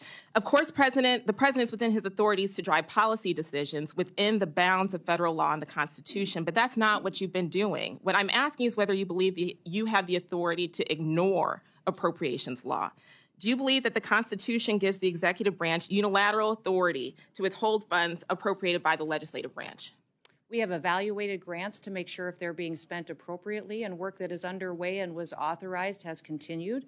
Other grants that have not been started and have not been authorized or obligated, we have reevaluated. And I think you're talking specifically about grants potentially within FEMA that were non-disaster related grants. I'm talking broadly, ma'am, and Article 2 does not give the executive the authority to withhold funds, period. And multiple courts have weighed in to agree. Multiple courts have ruled in agreement. Congress controls the power of the purse. That is a fact. That's not a question. That is a fact. And so if the president disagrees with certain spending, Congress passed the Impoundment Act to create a legal process to seek rescissions, and we expect him to follow the law. This administration is not just ignoring the constitutional power of the people's elected representatives. It is also violating the fundamental right of individuals. Do you believe that the Constitution grants everyone in our country the right to due process, including non-citizens? The administration has the authority to. Ma'am, I'm looking for a yes or no question. Yes or no. Do you believe the Constitution? Yes, ma'am. Do you, we have not conducted in claiming my time, Mr. Chairman? Okay. Secretary Noem, I'm just looking for a yes or no here. Do you believe the Constitution guarantees due process to everyone in America? Due process is exactly what this Congress lays out. Yes or no? Okay, ma'am, I'll take that as a no. On due process excuse me, I'm trying to ascertain your understanding of the law as it applies to your department, and you as its leader should be able to give us a yes or no answer, because judge after judge has ruled that the law is not being followed. Do you believe that the U.S. government has the authority to deport American citizens? No, and we are not deporting U.S. citizens. I'm so happy to hear that you do not believe that the law gives you that authority, because the federal government has no authority under U.S. laws to deport any American citizen. And as I know, everyone viewing this hearing today knows that several American citizens have been deported to date. Secretary Noem, that was not a question. Secretary Noem, that oath that we both swore before taking office was to protect and defend the Constitution of the United States. Not the president, not a political party, the Constitution. And that's what we're going to keep doing here at the Appropriations Committee. Thank you. I yield back. Well, Randy, that's how you question a lying fool. I am glad that they both had on black, because Underwood killed that cosplaying fool. And it was a funeral. It was a funeral. Like, I get such pleasure in watching the way she broke that down and made it, because you could see Noem doing as she always does, not answering the question. And the question was, are you representing or respecting the Constitution? And we all know that the answer has been no, and that they have completely not respected the power of Congress whatsoever. And they're just they're just running rogue and acting as this is a dictatorship. So it was such a brilliant read. Oh, this brings me joy to watch the way she ripped her a new one. And she knows that they're breaking the law. Yep. She knows they haven't been respecting the Constitution whatsoever. They exactly know what they're doing. They're still doing it. Scott? Yeah, the worst part of that question and answer was the fact that the cabinet member for Homeland Security, the director, could not answer that. The secretary. The secretary. The secretary could not answer whether she believed in due process for all people who are in the United States. Because they don't. They don't. Exactly. But just think about that the Secretary of Homeland Security couldn't answer that question, or would not answer that question directly. The answer to that question is yes. Now, what process is due? You can argue about it, but clearly the bedrock of the Constitution and of our criminal justice system is the process that is due. Doesn't mean you don't get deported. It means you get a hearing, you face witnesses, you get to respond to allegations. If you don't believe that, then you're violating the law every decision you make when you start taking people out of this country or calling them gangs or using the Alien Enemies Act and what have you. Which the courts, even the Supreme Court, has said you got to give them due process. But Scott, it's no shock. Scott, it's no shock that she could not answer that, because this is her idiot boss Sunday on NBC's Meet the Press. Hold on. This is Trump on NBC's Meet the Press on Sunday. You think she's stupid? She just following in the footsteps of the simpleton in chief. Listen. Your Secretary of State says everyone who's here, citizens and non-citizens, deserve due process. Do you agree, Mr. President? I don't know. I'm not a lawyer. I don't know. Well, the Fifth Amendment, your Secretary of State says everyone who's here, citizens and non-citizens, deserve due process. Do you agree, Mr. President? I don't know. I'm not a lawyer. I don't know. Well, the Fifth... I don't know. I don't know. Okay, I got a little more to play back. Okay, here we go. Fifth Amendment says I don't know. It seems it might say that, but if you're talking about that, then we'd have to have 1 million or 2 million or 3 million trials. We have thousands of people that are some murderers and some drug dealers and some of the worst people on earth. Some of the worst, most dangerous people on earth. And I was elected to get them the hell out of here, and the courts are holding me from doing it. But even given those numbers that you're talking about, don't you need to uphold the Constitution of the United States as president? I don't know. I have to respond by saying again, I have brilliant lawyers that work for me. And they are going to obviously follow what the Supreme Court said. What you said is not what I heard the Supreme Court said. They have a different interpretation. Is anyone in your administration right now in contact with El Salvador about returning Abrego Garcia to the United States? I don't know. You'd have to ask the Attorney General that question. Damn, it's a lot that dumbass don't know. Let me tell you something. He just said he didn't know whether the due process was in the Constitution. The problem is this, and I'm not being too loyally. It doesn't hurt them to say that they believe in due process. They should say that, because their interpretation of the process that's due and our interpretation of the process that's due vis-a-vis confronting allegations, confronting adverse witnesses, how you do that, and there's some exceptions under the immigration laws and stuff, they don't lose anything by saying, yes, I believe everybody deserves due process, and they still won't say that. Answer yes. But they won't say it. Think about that. But Mustafa, no. But Mustafa, they won't say it because the thugs that voted for him, they don't believe in it. They're like just sitting it out. Yeah, they only believe in due process for themselves or for those that they find value in. I mean, that's just real. I mean, you see how they dehumanize all kinds of folks. You know, we've got folks who are untruthful, who are unprepared and unqualified for the positions that they are holding. There are talented folks who are out there that they could have put in those positions, but they chose not to. And they chose not to because they had to make sure that they had individuals who would do whatever the president required of them, whether it is violating the Constitution, violating laws, or anything else that falls underneath of those umbrellas. So we should not be surprised with the types of responses that you get, the gaslighting that you get. They know the answers to those questions. They know if there have been conversations or if the president has said, do everything that you can to work with El Salvador to bring that individual back. Yeah, to facilitate the conversation, right. You know, we know what's going on, but people continue. And I'm sorry, folks had said before that, you know, the press has been, you know, pushing the president and asking the right questions. I have not seen that.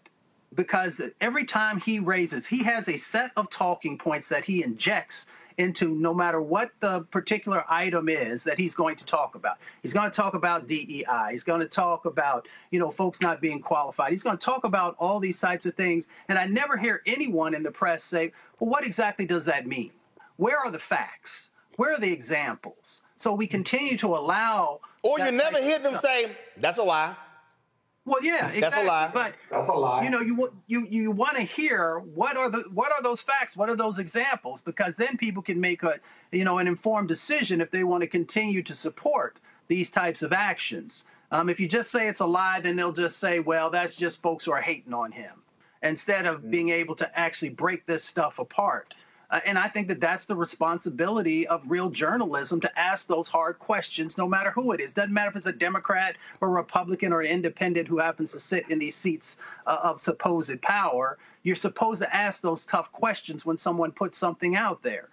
So we continue to see it play out time and time again. And that's the reason why you have all these folks who are just caught up in this chaotic situation and are not thinking critically about, you know, what you're losing as an American by allowing these types of things to go on. Well, again, if you want to see their stupidity, how about this here? Trump's Department of Justice has opened an investigation into the Hennepin County Attorney's Office in Minnesota. Okay, let me explain, y'all. This is a DA's office in Minnesota. After the DA, Mayor Moriarty, directed prosecutors to consider racial disparities when negotiating plea deals. The DOJ Civil Rights Division, led by Hamid Dillon, announced the probe, citing concerns that the policy may illegally factor race into prosecutorial decisions. The Justice Department's letter states that the investigation will examine whether the office is engaged in a pattern of violating constitutional rights by unlawfully considering race. Moriarty's office says it will cooperate and stands by the policy's legality. Scott, what the hell? The law still bars racial profiling, racial discrimination, and racial disparity in sentencing. The judicial canons of ethics, most bar rules, and the laws on the books, notwithstanding executive order, that doesn't mean diddly squat. The law is still the law. There's nothing inappropriate, unethical, or wrong about that prosecutor's office when looking at its policy regarding sentencing, are we being racially fair with dispensing sentences? If I'm sending black people to jail at a 5-to-1 rate and they're being sentenced more based on our recommendations than, let's say, a similarly situated white convicted criminal, there's a problem with that. In fact, that's reversible error if the defendants appeal it based on racial disparity in the sentencing recommendation, let alone whether it's the judge that's doing it or the recommendations coming out of the prosecutor's office. And so that investigation is going nowhere. And I'm not sure that the feds have any authority over the discretionary review, internal review by a state prosecutor duly elected by the people of that jurisdiction. Period. But this right here, Randy, is what we were trying to tell people about attacks on DEI. They broaden this thing and they want to go after everything. And I said they want to completely undercut and defund the black civil rights and economic rights agenda. That's what this is about. They don't care if there are racial disparities. They would like to actually pretend that there aren't racial disparities. They would actually like to pretend that we all are on an equal playing ground, that the history isn't what it is with race in America. And so if you were to set up that premise as if there have not been our racial past in this United States, then you could say, well, why would we have this program? That's unfair. The programs are in place because we do have the discrepancies. The programs are in place because currently the justice system heavily penalizes black people to a high difference than they do white people. It's factual. They come out with the statistics every year. The government comes out with the statistics every year. They report on themselves, and they say repeatedly, that we have these issues. So what the prosecutor was doing is what she should be doing, and say, let's keep in mind that we have these issues in America and be cognizant of it. But Trump's people would try to act as if it doesn't exist, and that is a problem because we know very clearly, and they know that they do exist. Mustafa? Well, I would build on what Randy said. I want people to pay attention because when Trump talks about racial discrimination, he is trying to get America to believe that there are white folks who are being racially discriminated against, right? So you got to watch the flip that's going on. So when you got the flip going on and you don't have anybody saying, well, when we look at housing, we don't see, the disparate impacts that are happening to white folks in housing. We don't see the disparate impacts happening in relationship to health care. We don't see the disparate impacts happening to white folks when it comes to the wealth gap that exists inside of our country. You can go down the list, but folks don't pay attention to how he is both on the subliminal level and also just on top, continuing to feed this stuff to folks across the country. So folks start to think, well, you know what? Maybe there really is white folks who are being discriminated in our country, even though the data doesn't say it. Then you got to pay attention also to the fact, as Randy just shared, that this is also a part of a plan to be able to, mess with policy. And then, of course, policy is tied to resources, whether it's on the grant side or the contract, the subcontract side. So you got to understand this game that is actually being played. It starts on the auditory level of saying things and nobody fact-checking it, and nobody saying, well, where's the facts? Where are the examples? Because if you're saying this, and if it's happening at the level that you're trying to make it sound like it is, then it should be rampant, and you should be very easily have 3 or 4 or 5 examples you can pull out your pocket. And, of course, he can't, because he understands that it is a part of the misinformation and disinformation campaign that they have been going on both in this moment and over a number of sets of years before we got to this point. I got to run this one by y'all. Randy Hinton Jr. Has been charged with aggravated murder and is being held without bond for allegedly running over a deputy sheriff who the day before shot and killed his 18-year-old son. Police say Ryan Hinton was killed after brandishing a gun at police during a stolen vehicle investigation. A gun was found at the scene. There's no indication that he fired it. Now, this is the courtroom scene, but I want y'all to check out what happened as he was coming into court. Now, you see all of these cops surrounding him, but let me show you what happened before this as he walked in. Go to my iPad. This brother here was not, I mean, they stared him down, he stared them down.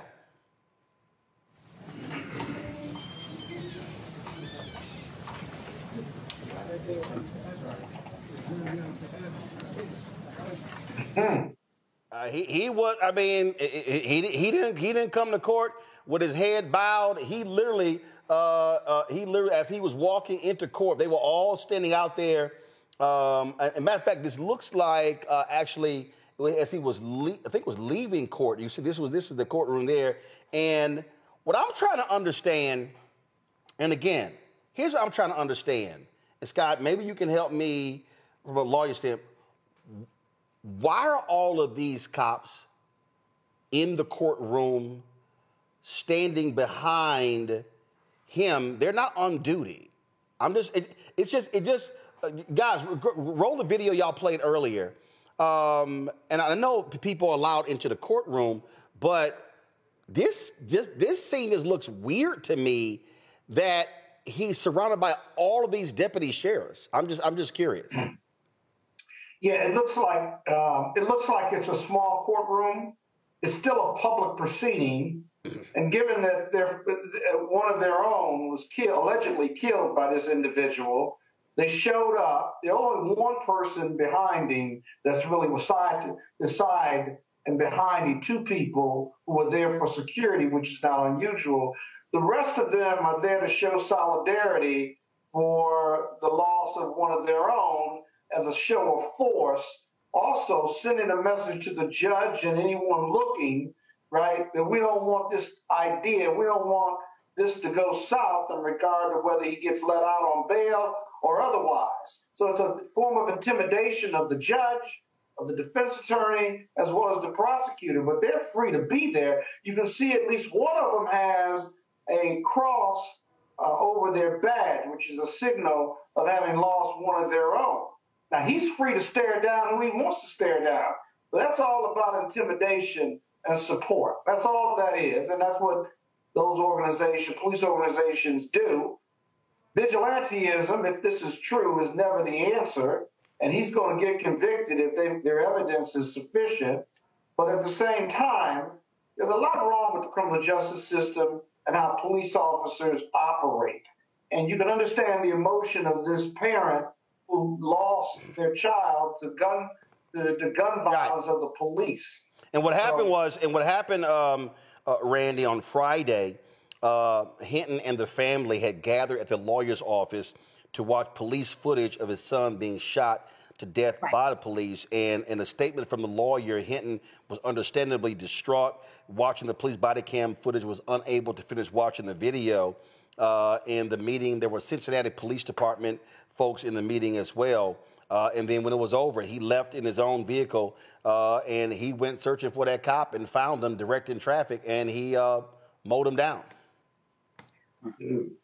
Right. You know, I was reading about this story, and it's a tragedy, and certainly we would hope that that's not the answer. But I'm going to say it candidly. I understand. I mean, he watched, I'm a mother of two sons, and he watched his son get killed by that police officer. And from what they're saying, it does not appear that the police officer was fearful for his life.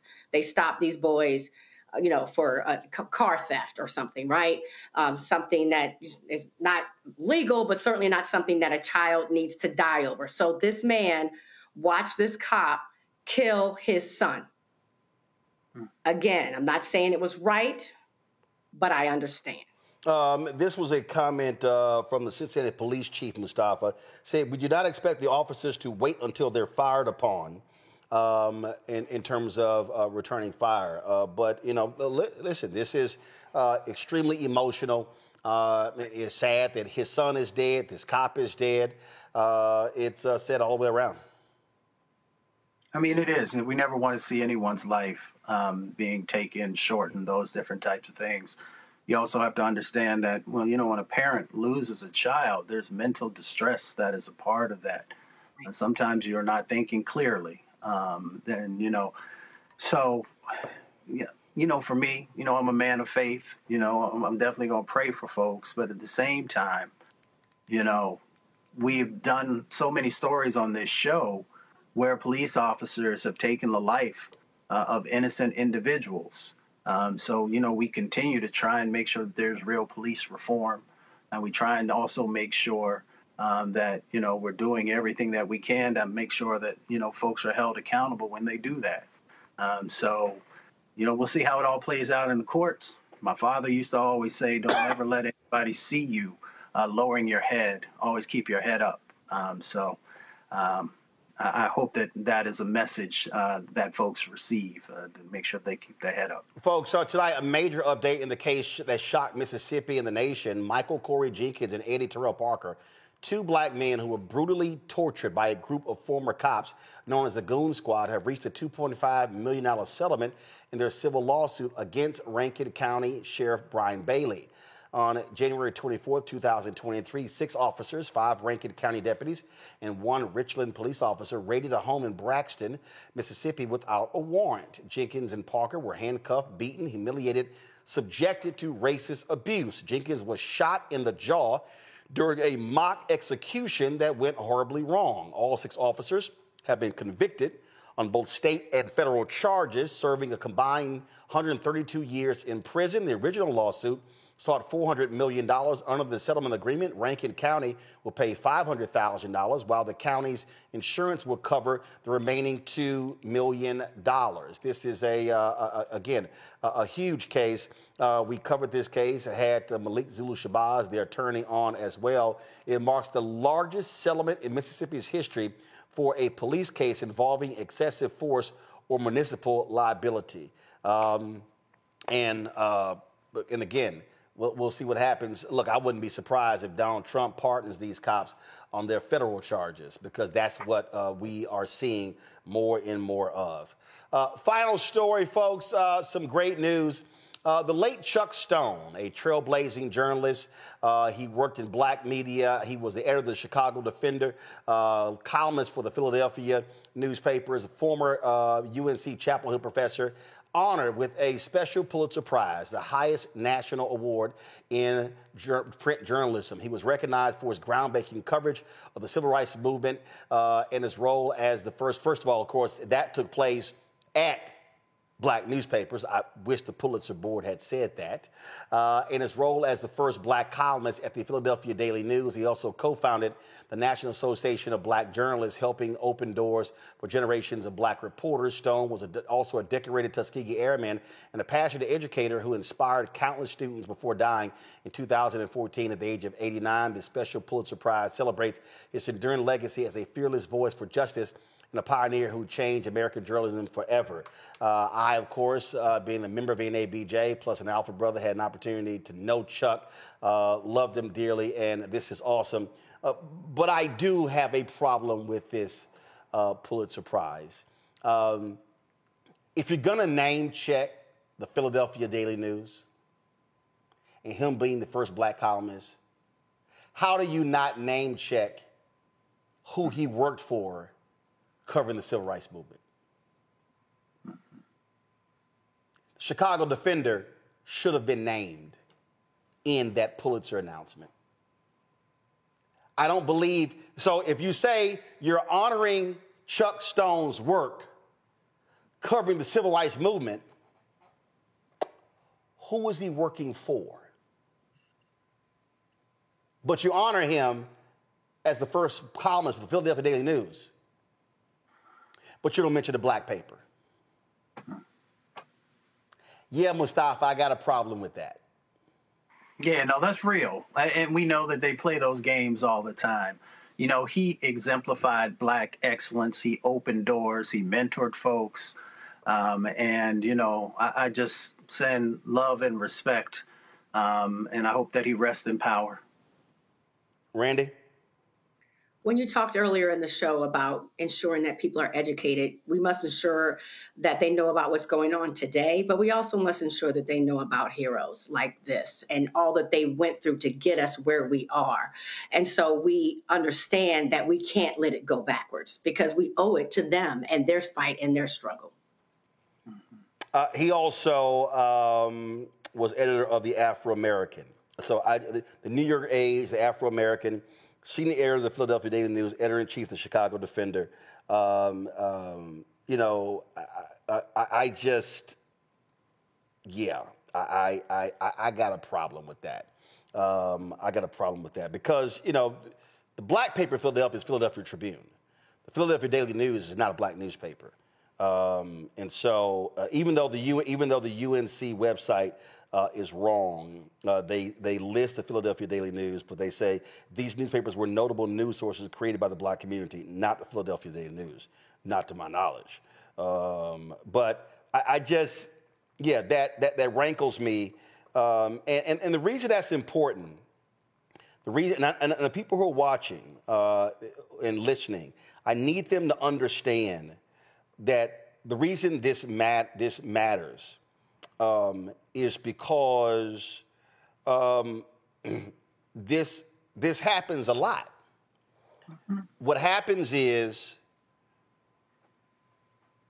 what happened with black papers somehow doesn't matter. There was a book that won a Pulitzer Prize that was about the civil rights movement. And I have the book, Gene Roberts, former editor of Philadelphia newspaper, co-writer.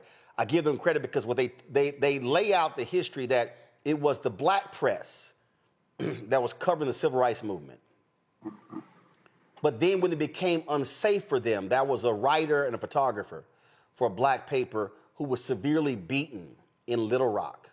And he later, he couldn't cover it, he couldn't work anymore. He later died from those injuries. Black reporters for black papers were being targeted by white vigilantes. And that's when white media came in. Time, Newsweek, New York Times. And I remember a few years ago, I was watching Meet the Press, and they were talking about the photo of the brutal photo of Emmett Till.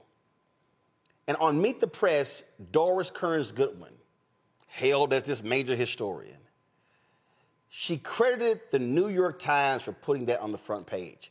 And I immediately went to Twitter and said, oh, hell no. You are not going to give credit to the New York Times for putting that on the front page when it was Jet and the Chicago Defender that put it on the front page before white media did.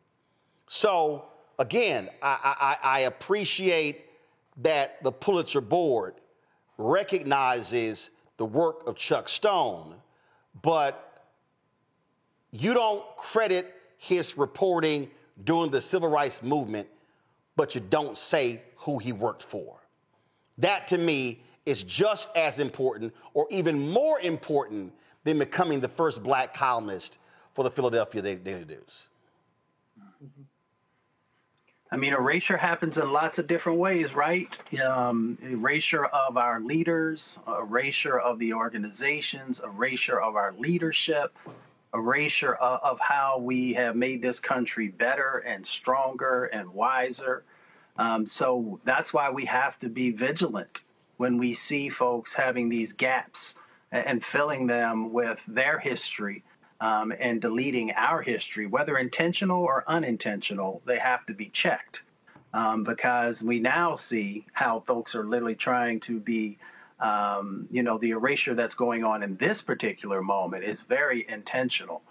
So once again, whether it's unintentional or intentional, it has to be corrected and it has to be addressed. Yep. And we're going to call them out every single time.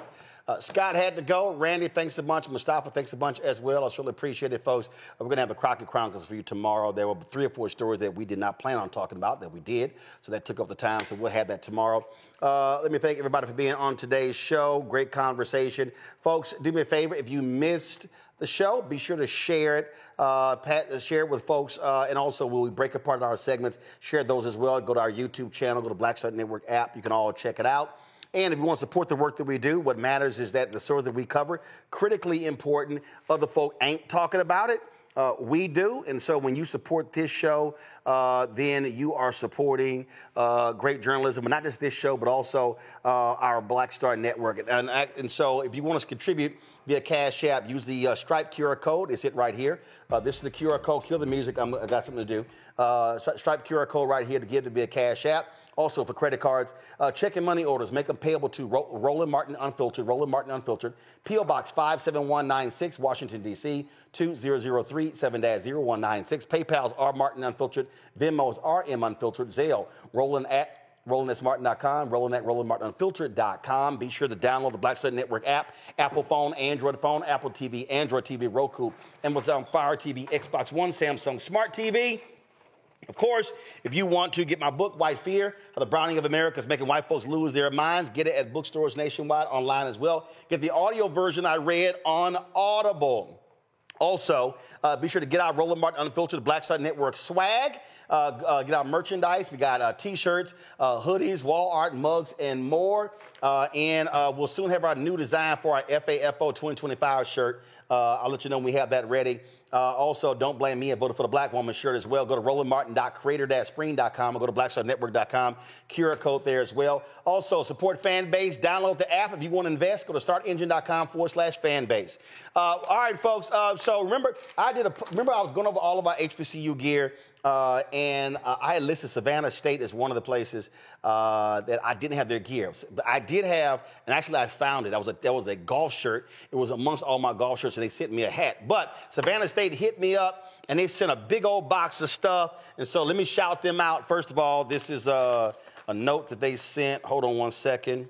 Let's see here. On behalf of Savannah State and the entire Tiger family, it's my pleasure to share a small token of my appreciation with you. Enclosed, you'll find some SSU gear, a symbol of our Tiger pride and gratitude for your continued support of HBCUs and the important work you do in amplifying our stories. We are honored to have you as a friend of Savannah State and look forward to opportunities to engage with you in the future. Dr. Jermaine, okay, I can't make the last name. It's W-H-I, is it Worrell? Is it Worrell? Is it Jermaine Worrell? President. So Dr. Jermaine, I appreciate it. So we'll let y'all know. So first, let's see, what's this here? This is, I got a Savannah State tie. Okay, y'all, no ascot? Okay, I got a Savannah State tie. All right, so y'all know it gets hot. I play golf. So they have, these are called the cool towels. So these towels here, you actually dip them in the ice water and then you pop it, and then you place it, when you're playing golf, you actually place it around your neck and inside of your shirt. That keeps you cool. So they sent me a couple of these here. I appreciate that. Yo, so they sent me, let's see, 6 of these Go Tiger. They sent me 3 blue and 3, come on, give me another camera. Come on, go wide, come on. They sent me the blue and the orange, so I appreciate that. Let's see here. Sent me some Savannah State shades. All right, so here we go. I got the Savannah State shades right here. I'm surprised y'all ain't got no orange shades, make it pop. All right, so let's see here. We got a Savannah State book, The History of Savannah State University. Tell them we are rising. Let's see here. See, y'all gonna make it hard on the rest of these people because y'all sent a lot of swag. Let's see here. I got a Savannah State water bottle right here. That's cool. Can't have enough water bottles. Let's see here. This HBCU Proud hat right here. So I appreciate that. Let me go ahead and do this here. So I'll take my cowboy hat off, and then we'll put the hat on. All right. Let's go ahead and put the hat on, and then let's see here. Y'all know I the bill got to be straight, so I got to bend that sucker. I can't stand these new hats with that big ass dinner plate brim. So this one here works right here, y'all. Let's see right here. Here is a Savannah State golf shirt. Yep, I'll be rocking that on a golf course. So y'all see that right here. Got that in white. They sent me a golf shirt here in gray. And then, of course, when the temperatures drop, I got this blue Savannah State hoodie right here. They sent me, got me a Savannah State lanyard. And then let's see here. Now we got the Savannah State crew neck right here as well. So, Dr. Jermaine, I appreciate that. And so y'all know my rule. I only wear HBCU gear of places I've been to, I've spoken at, I broadcast from, and I counted. Actually, I did a recount. So there are 107 HBCUs, and I've been I thought it was a 60. It was actually 57 or 58. So it's like 57, 58. Savannah State is one of those. So I look forward to going back. And you never know. Maybe we'll do the show from Savannah State one day. That'll be cool. Maybe we'll do the show Homecoming. Do a huge show, pack the joint out, have all the folks there. So yeah, we'll talk about that with Dr. Jermaine. All right, y'all. That's it. I'll see y'all tomorrow right here, Roland Martin Unfiltered on the Black Star Network. How?